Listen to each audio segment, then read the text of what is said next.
This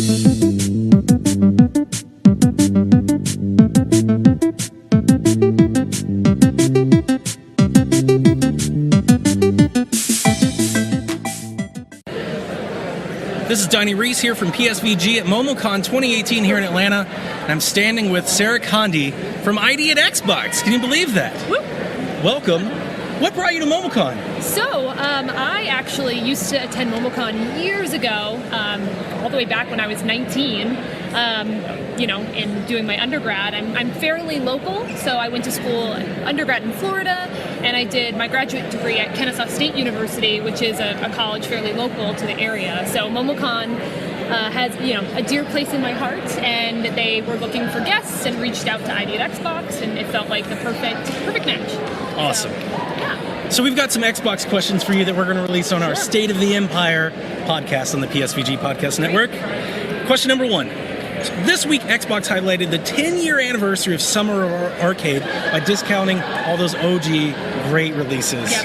How impactful was the Summer of Arcade to Xbox and the indie game space? And do you think you'll ever see a return of Summer of Arcade? So, Summer of Arcade was incredibly meaningful for our industry. Looking back, you can point to several 2008 game launches like Braid or Castle Crashers as when the interest in independent games really started to explode, and subsequently creators continued to really deliver amazing content out into the market. Just consider that Bastion, Limbo, Brothers, those all followed in the years after that initial start of the Summer of Arcade. So the ID at Xbox program was actually built in response to how the pace of independent games and independent development was changing following this boom. Developers, were explicitly telling us that they wanted to be able to self-publish on Xbox One. So our promotional efforts have sort of evolved to match this, and we now have a number of ID at Xbox promotions that spotlight indie devs throughout the year.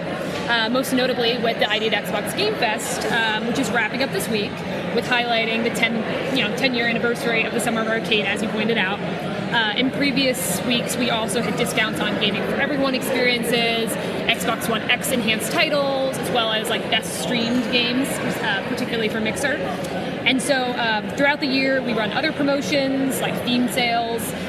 We had a great Valentine's Day sale. We've done artistic adventure, sales focused on puzzle games. So our team specifically, I got to plug two folks named Glenn and Teo. They are always looking for creative and impactful ways to get our partners extra visibility that is scalable for the size of our program, because just to put it into context, we recently hit 800 games released on both Xbox One and Windows 10, which is crazy. So it's definitely an exciting time for the program. And with your role at ID Xbox, and you set me up perfectly for my next question. Yeah. Every week we have dozens and dozens of games. They drop on these digital storefronts.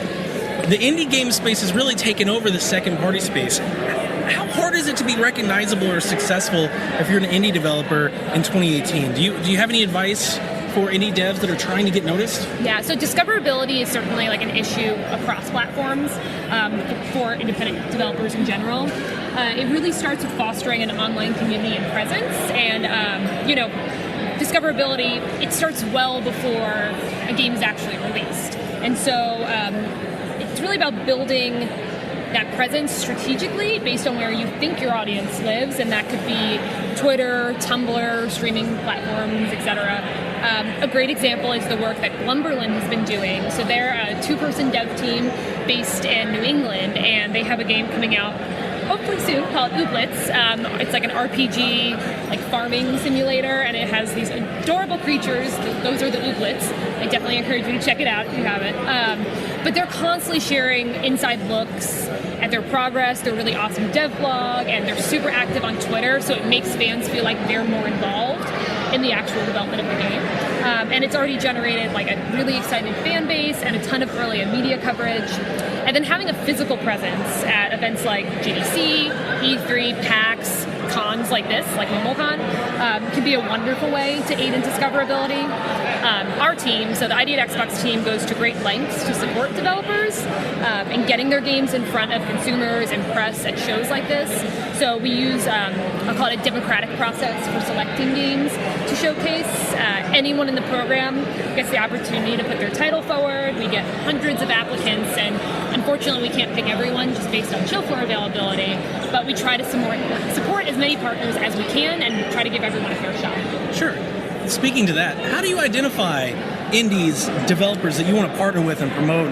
How early in the process? Like, does Xbox go out and find these people, or do they come to you, or is it both? So it's kind of, it's a big question, I would say, because really anyone is welcome to apply to the ID at Xbox program. Folks typically come to us at all different stages of development. We're seeking out developers kind of for a multitude of reasons. A lot is centered around education about the program, though. By this I mean making sure that developers are aware of the opportunity to reach new audiences on Xbox. The marketplace is extremely healthy. We recently hit $1 billion in revenue for the program. We know consumers spend a lot of time with ID at Xbox games. It's 4 billion hours since the inception of the program, which is insane. I think that's like almost 500,000 years. That's crazy. So we try to do the math. And that's amazing potential. And if creators can incorporate a console version into their plans, we strongly encourage them to reach out. Also, selfishly, our team just wants really awesome games on Xbox. So, we're always doing talks about the program. I'm doing, I was on a panel yesterday. I'm doing a workshop tonight here at MomoCon. We go to shows, we meet with developers, all to ensure that we're making ourselves known and also accessible to developers who are interested. And when it comes to what's promoted by ID at Xbox, it's everything. Every single game is able to take advantage of our marketing opportunities. While it is a self-publishing program and you're ultimately, responsible for your marketing, we are trying to provide guidance on best practices for promoting your game, as well as being more than happy to amplify any existing promotional efforts that developers have going on. Okay. Now, if someone was to approach ID at Xbox, so let's say they want to build an indie game, what advice does ID at Xbox have? So in terms of working within our program, the single most beneficial thing is being really communicative with us.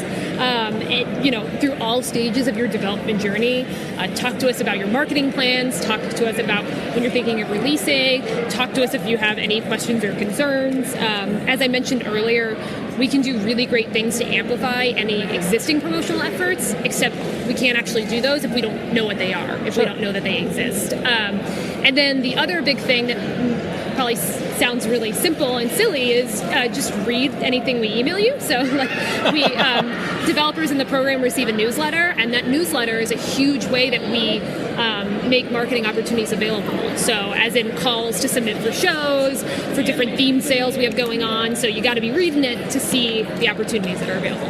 All right, last one. This is a fun one. What's the craziest game that ID at Xbox had to turn down? So I'm not able to go into specifics really, but I can say it's always really exciting to see such diverse content that does come through the pipeline. Folks on our team will often be in the hallways, oh my God, did you see that game that was just submitted? And even though the games are obviously in the middle of development, and we might not know specifics on when they're launching, it's just fun to be able to geek out and be giddy about what's on the horizon and to know things.